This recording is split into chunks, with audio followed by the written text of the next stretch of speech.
In the quiet hills of Coosa County, Alabama, where pine forests stretch endlessly and red clay dust clings to the air, something extraordinary lies hidden underground.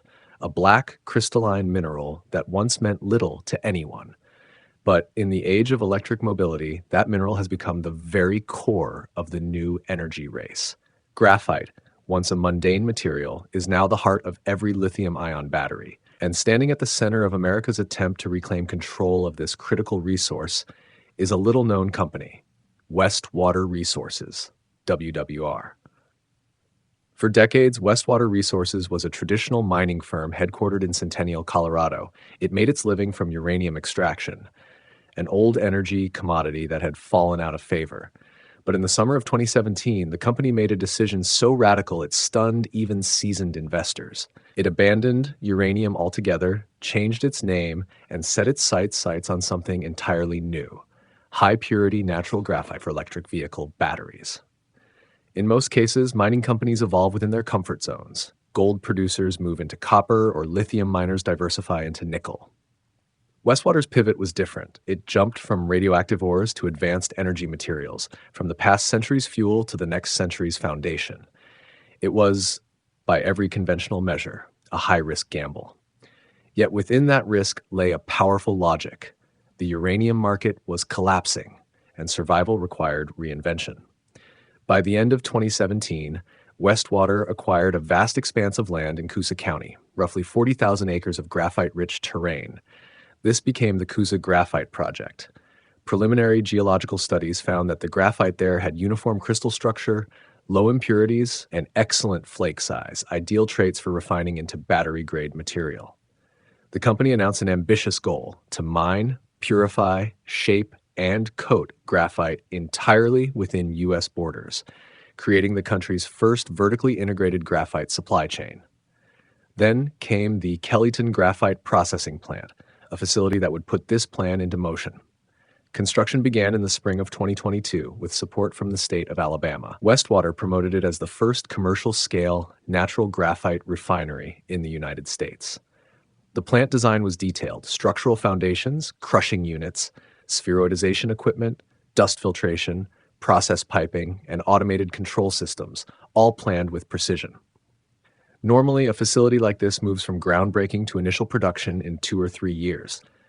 But as time passed, Kellyton's timeline began to stretch beyond expectations, and investors began to notice.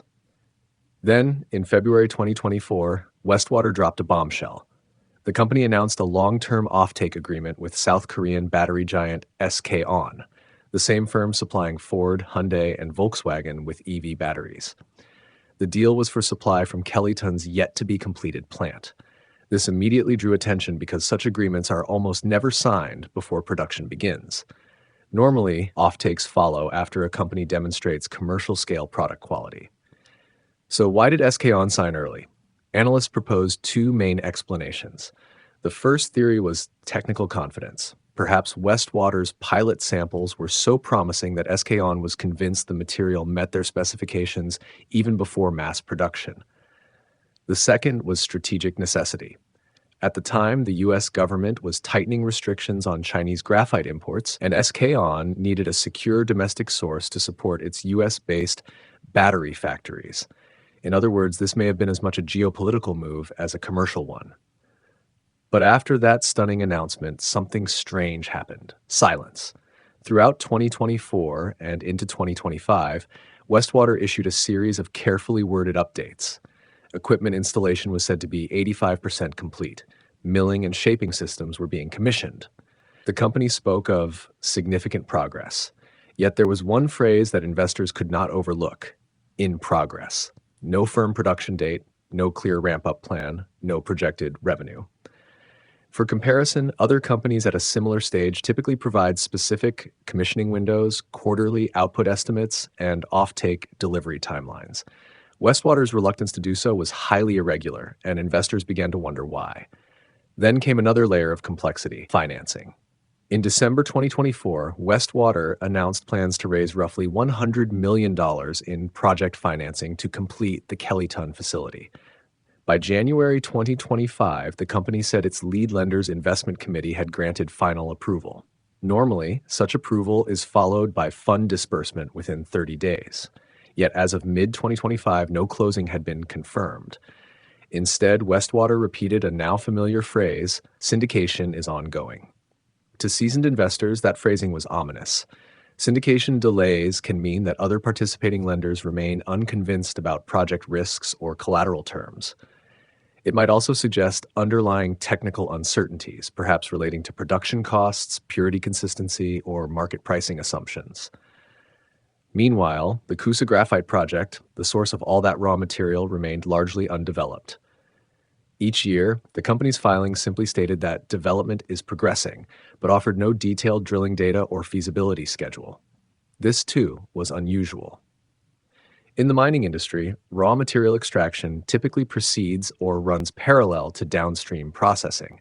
Westwater had reversed the order, building the refinery first, then planning to secure feedstock later. That inversion raised another question. Was the Coosa deposit economically viable, or was the company planning to import graphite from abroad during startup? Every clue pointed to a company walking a tightrope, technically ambitious but financially fragile. And yet, Westwater Resources carries symbolic weight far beyond its balance sheet. The company represents America's test case for critical mineral independence. If Kellyton succeeds, it will mark a turning point, the first time the United States produces high-purity natural graphite entirely onshore, free from Chinese supply chains. But if it fails, it could serve as a cautionary tale, proof that Western industrial policy still struggles to match China's scale, cost, and execution speed. As of late 2025, Westwater remains in the red. Its earnings per share hover around $0.19, with a market capitalization near $130 million. Still, a few optimistic analysts maintain strong buy ratings, with 12-month price targets around 2, implying nearly 30% upside. Their reasoning is pragmatic. Despite the risks, Westwater is the only US-based company visibly nearing completion of a commercial-scale graphite refinery. And yet, a deeper unease lingers. Why has commercial operation not begun, despite equipment being installed, financing approved, and customers lined up? Is this simply a matter of timing or a symptom of something deeper? In the opaque world of energy materials, graphite holds a dual nature. It conducts both electricity and uncertainty. It is both the power that drives the next generation of vehicles and the shadow that clouds investor confidence. Westwater Resources has become more than a company. It is a symbol of America's struggle to rebuild industrial sovereignty. Its story glimmers with promise, yet brims with mystery. The ValueStir channel invites you to share your thoughts and tips on publicly listed, unlisted, or soon-to-be listed stocks and crypto assets that intrigue you. Leave a comment below. Your suggestion could become our next deep dive analysis. To all our passionate viewers who watch, subscribe, like, comment, and share our videos, thank you. Your support drives us to deliver sharper, more insightful stories about the forces shaping the markets. This was ValueStir.